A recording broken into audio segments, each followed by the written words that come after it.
Welcome to this episode of Epic Insights with Ovationz. My name is Aaron Ellis, your host. You can find me at aaronellisofficial.com. Today, I am joined by Clint Hatton.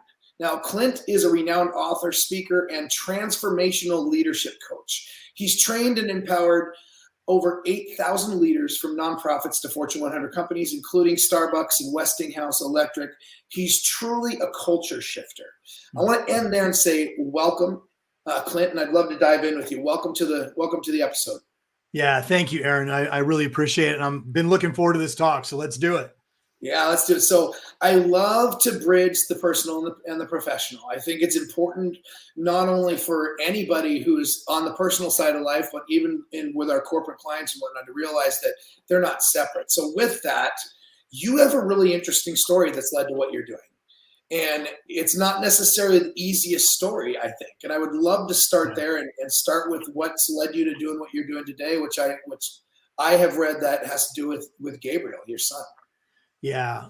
Well, thank you for asking that question. I'll backtrack just a tiny bit, only in that, I've been helping people for over 20 years. I've been speaking for probably 25 years in different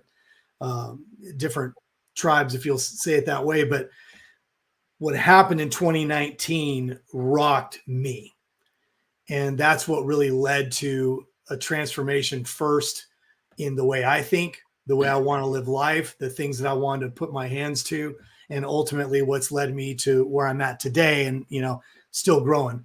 And what that is just simply, I've been married for almost 21 years, 3 boys. My oldest son, Gabriel, who you mentioned, he was a unique kid. They're all unique. I love all my boys, but he was just from a very early age, about 8 years old, focused on what he wanted to do. He went up in a small aircraft with his Uncle Danny, and it just like got in his veins. It was like almost like a drug.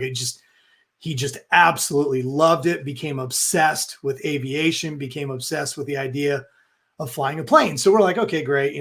He's 8, but it didn't take long. By the time he was a freshman in high school, an opportunity opened up for him to be able to begin to pursue it. And so we're like, okay, go for it.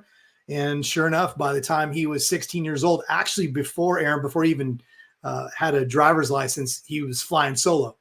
Wow. And then at 17, which is the youngest you can be, he got his private pilot's license. So he was living the dream, super courageous. I won't say fearless because I don't think anybody's fearless, but he fought through fear and really was just on his way, to likely a commercial career. And then on September 23rd of 2019, he was taking just a normal trip, just getting his hours. It was actually a trip. We live in Dallas. He was going north to Arkansas. He had made it before. And on that trip back, after he had dropped off a passenger, the NTSB would rule that he suffered from spatial disorientation due to an unexpected weather system that came through the mountainous area that he was flying through.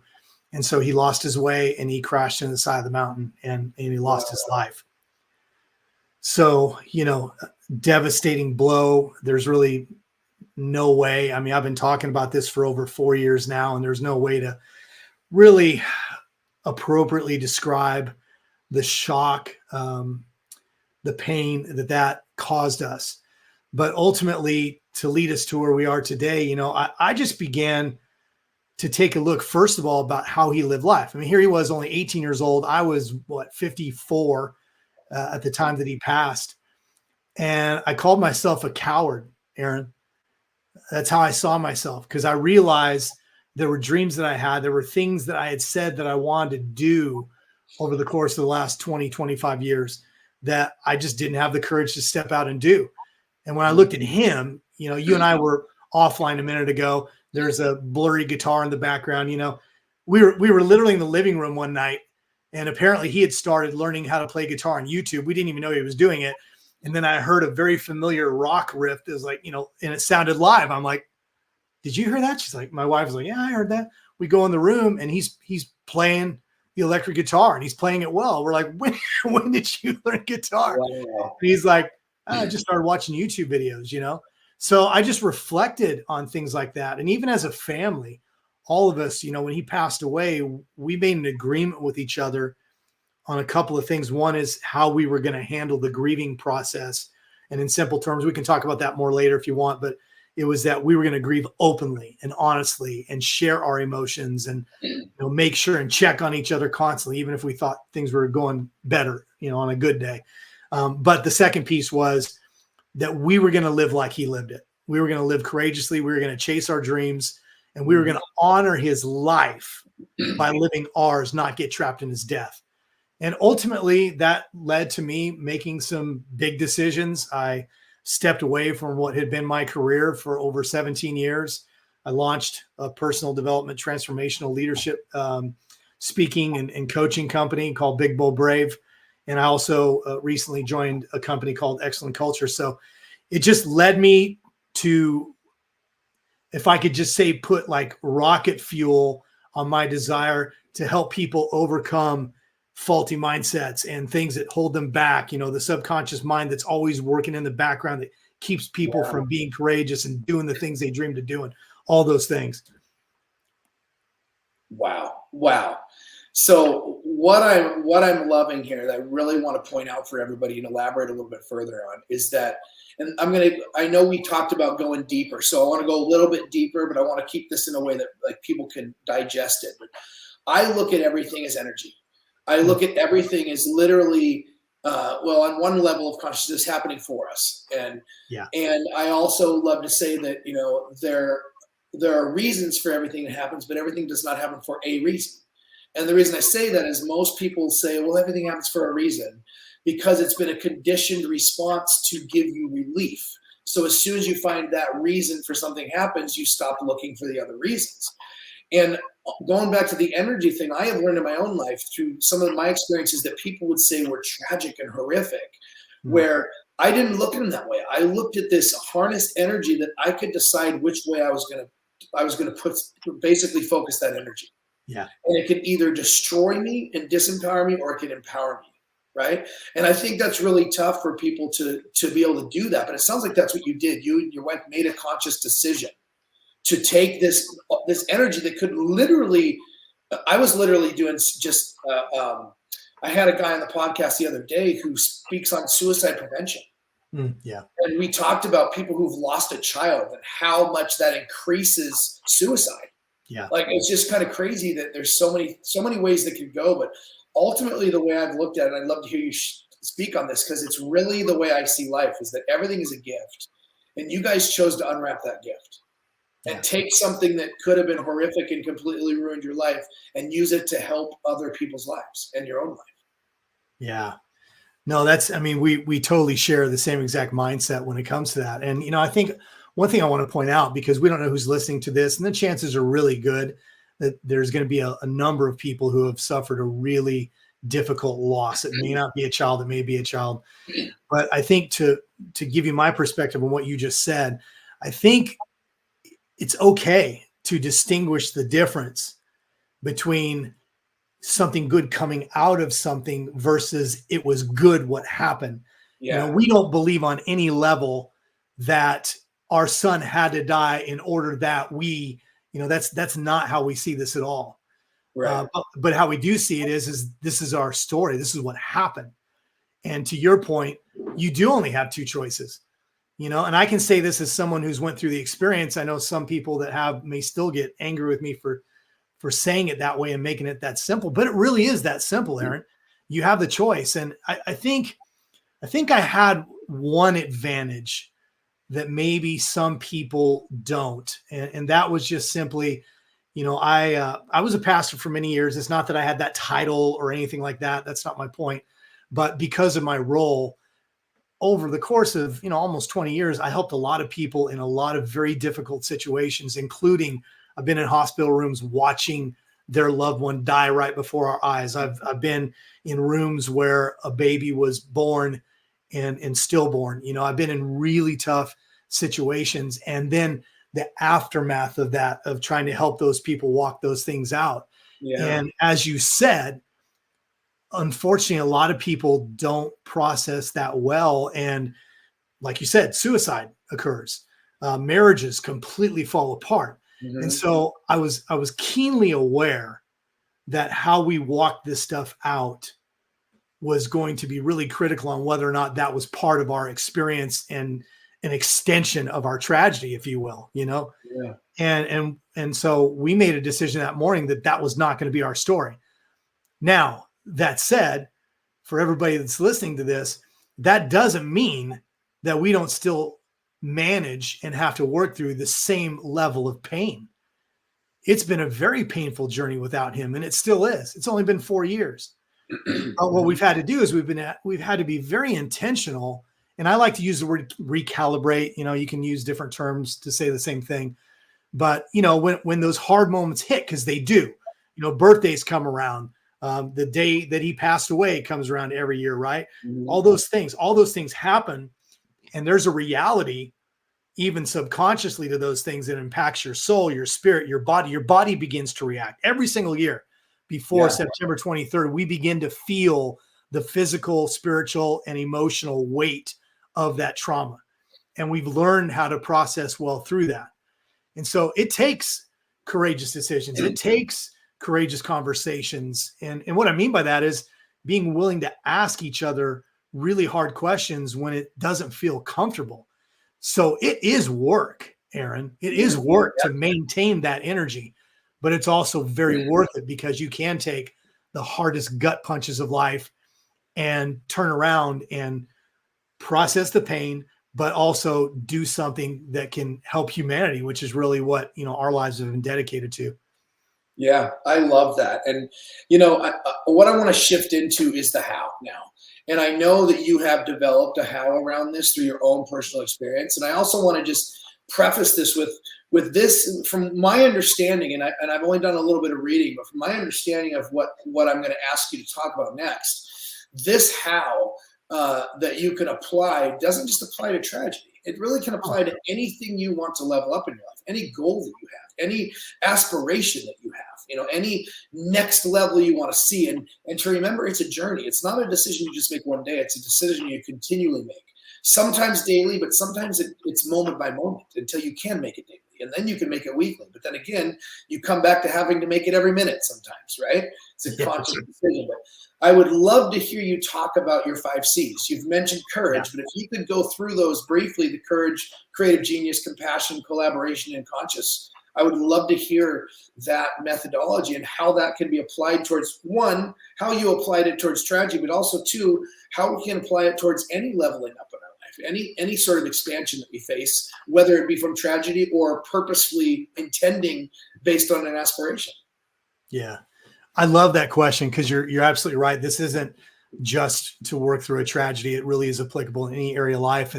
And as I get into those, I also want to point out, and this is one of the things I love about what I've heard about what you're doing, is these 5 C's were not cutesy words or ideas or even core values that I thought, hey, that sounds really cool. That sounds really marketable. That's what I'll call it. These came out of the way I'm living my life. It's come out of the 5 characteristics I'm about to describe that have really helped us not just get through this tragedy, but all the different things that we have went through in our lives together. Because, this Gabriel's loss is by far the greatest loss for us. There's nothing else that really even compares.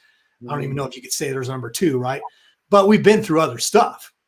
And so the very first one, which I kind of touched on a second ago, is courage. And one of the things that I love to tell people in any of my talks, whether it's with, someone who's grieving or whether it's for a corporate, is I really sincerely believe courage is already inside of us. Mm-hmm. I don't think it's this nebulous thing out there that we have to claw and scratch for or hopefully find somewhere. I think you have an innate courage that's already inside of you. Now, I think we all probably recognize that sometimes you need someone else to help pull it out of you. They see something in you that you just don't see. Yeah. And then sometimes it's the circumstance that puts a demand on it. And certainly in the case of Gabriel, that's what happened. That morning when we sat and had that first conversation, and I call it the impossible conversation because there's no one that wants to tell their youngest boys that their biggest brother who is bigger than life to them isn't coming home today. Right. And he's not coming home tomorrow. And so the way we launched out in that and the way we talked about is listen, we're going to have a lot of conversations. And I call them courageous conversations because I'll give you just a simple, fast example.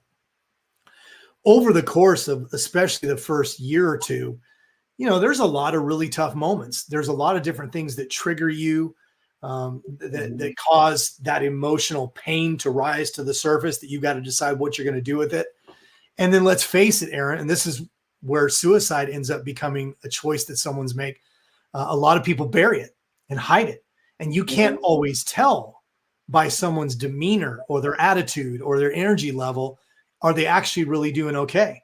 So we created this very intentional practice of having these courageous conversations. And what that looked like was just simply, there may be a day that we're at the end of the day, and my wife and I have kind of a pretty set rhythm that we spend time alone together in the evenings and we talk about all kinds of stuff. Yeah. And so there may be a day where I'm feeling really good emotionally, like today's a good day. But I don't know if she's really there too. She looks like it. She acts like it. And a lot of people are afraid to have those kinds of conversations. And again, you can use this in any type of potential conflict scenario, right? With a coworker, with whatever. But I had to have the courage or sometimes in reverse to just ask the question. And for us, it was just really simple. It was, how are you doing with Gabriel? Now that's courageous because it may not be a good day. And now I have to take the risk of disrupting my personal peace and slice of joy that day to jump in it head first with her and help her, not help her process her pain out, but just be with her in her pain, right? Or vice versa. And that's what we would do. And some days it was tough and it would change the mood, but we had to do that. We had to have those kinds of courageous conversations. And before I go to the second C, that's just one thing I really believe is critical. You and I had talked off air. We've got to learn how to create or have creative conversations with ourselves. We've got to ask ourselves tough conversations every stinking day if we're going to grow and if we're going to continue to become the type of human that I believe we're created to be, to be better than we were yesterday. So courage and courageous conversations is huge. The second one is the creative genius. That was something that I actually discovered when I think I told you this off the air too. I had said about myself, this may have been early in the conversation, so I apologize, but I really felt I was living part of my life as a coward. Gabriel was so courageous and he just attacked life. And I knew there was areas that I didn't.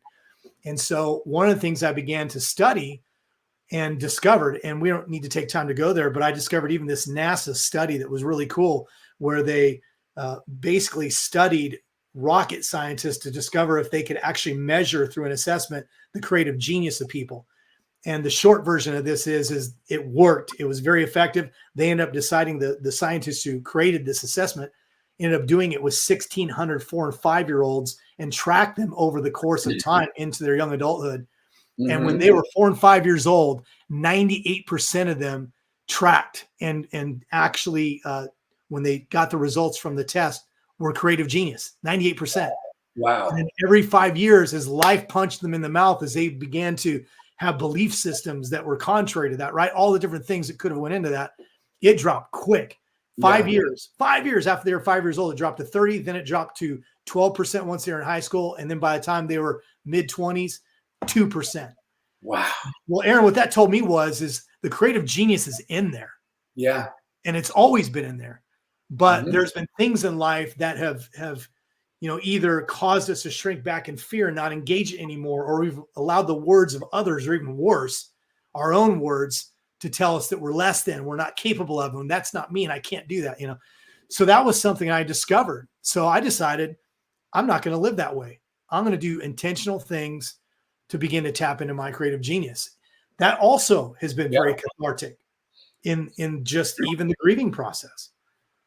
And so that led me to, okay, well, in order to do this, I've got to have compassion. We don't need to take a lot of time because I think most of us understand compassion.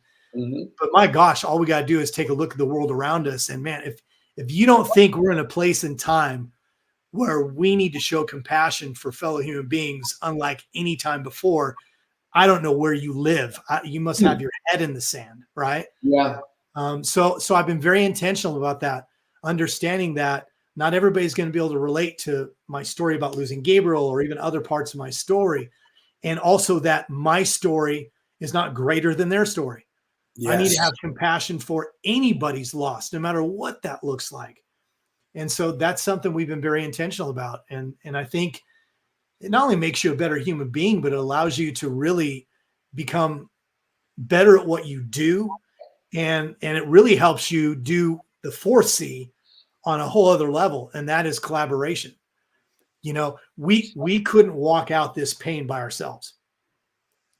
Even as a family unit, as a family unit, we had conversations. We still do. I mean, we do this consistently today. It's not like there was some stopping point. We still do it all the time. But we also had really healthy, beautiful friends that would be a sounding board and were willing to just listen to us. And we have mentors. We have other people in our lives that help speak into us as well. So even from an emotional grieving standpoint, it required collaboration. Mm-hmm. And then when you start looking at, I made the decision. My wife did too. She's an artist, an amazing artist. We want to change the world. Well, again, you can't do that alone. You can choose, the greatest solo. I know you're a musician. We can look at the greatest solo artist in our heads and the most famous we've ever heard of. But anybody who knows anything about how their music came to be, there were hundreds of people probably behind the scenes that helped make that happen, right? Collaboration is not optional. Yeah. But so many people try to do just that. And then the last one, and we can bounce, wherever you want to go from there. But the last one, I didn't add this C, to be candid with you, until recently. It's probably been in the last 6 months to a year. But I just realized that part of what has helped me not only move through the pain of tragedy, but also continue to grow and expand what I'm doing as a human being and bring value to, whether it's, a nonprofit organization I'm talking to, or whether it's my book, or whether it's a corporate speaking gig, is living consciously. And, and that's where I'll admit that's a C. You could say mindfulness. I mean, there's lots of words everybody can choose for that, right? I'll admit conscious just made sense, right? Because the 5 C's. But what I mean by that is, and it really incorporates all 4 that we've already talked about, is I know every single day I have to pay much closer attention to the thoughts that I'm having, the reactions I have to the circumstances that I'm facing, the decisions that I'm making. And I have to do that on a daily basis, because I have a phrase I said recently, and a friend of mine really loved it. I probably am not the only one who's ever said it, so I'm not trying to claim it as a quote, but I just told him, I said, here's the thing. We all think we know how we think, and we don't. We don't actually know how we think. And the reason why I say that is because the momentum of life keeps us going at such a frenetic pace that we are operating out of, and neuroscience has proven this. We know that all of us operate out of the 95% of our subconscious. We're not even aware of why we do most of the things we do. And so in understanding that, I've incorporated this concept of being conscious, of just asking myself tough questions. Like, why did let's say I have a disagreement with my wife and I was rude, okay, it's not just about the topic. Why did I respond that way? Why did that even upset me? Why did that emotion come to the surface, as opposed to just asking her a question for clarity or understanding, just in simple ways, just questioning everything about everything I think, everything I'm doing, why I'm doing it. What is my true motivation? What do I really want to gain from this? And how do I really want to impact the world?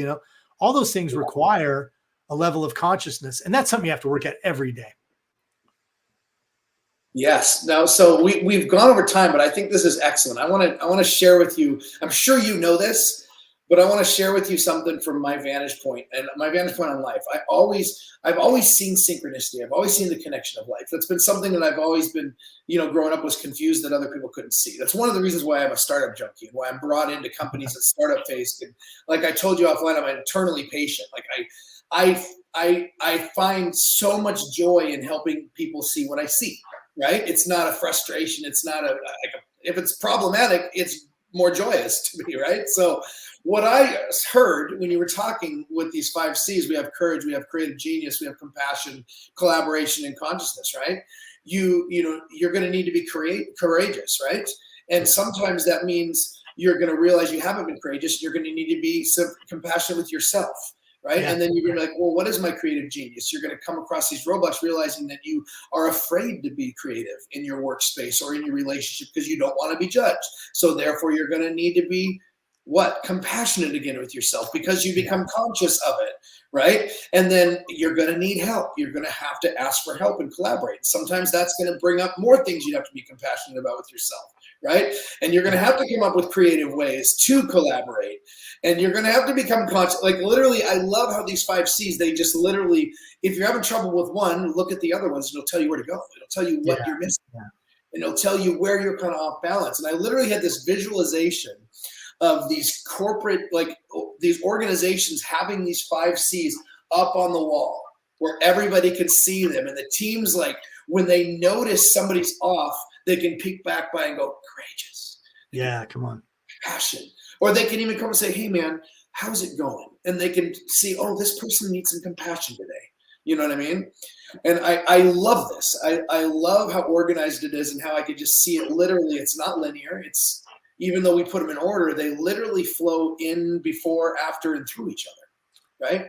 You need to literally execute each of them in an effective way. So that's my take on it. I know we could keep going, and I probably will have you on again because I think there's a lot of things we could talk about, especially after we talk about some of the things that we're doing in Ovationz. I think it's going to spark some more talks. But I wanted to just say thank you today for coming on and sharing, being vulnerable and sharing about a story that is not necessarily ever going to be an easy story. You know what I mean? Or, you know what I mean? But I love that you're to be cliche, because I think cliche statements are only cliche because people forget the meaning of them. But you're making lemonade out of lemons. And I know that's a cliche statement, but that's, as joking and silly as it sounds, that's one of the versions of what you're doing. You're taking something that can be horrible and don't get me wrong, but turning it into something that can empower you and others. And I think that is the definition of integrity to me, where you're speaking and thinking and doing or working towards a harmony of those 3 things in everything you do in life. So, Clint, thank you for coming on. Really appreciate you coming on today. It's been great to get to know you. Yeah, thank you, Aaron, man. It was a blast, and I look forward to another time. Yeah. All right, everybody. This has been another episode of Epic Insights with Ovationz. Head over to Ovationz.com. You can check out Clint there and watch for new things to come, and we'll have him on again. We'll see you next time, guys.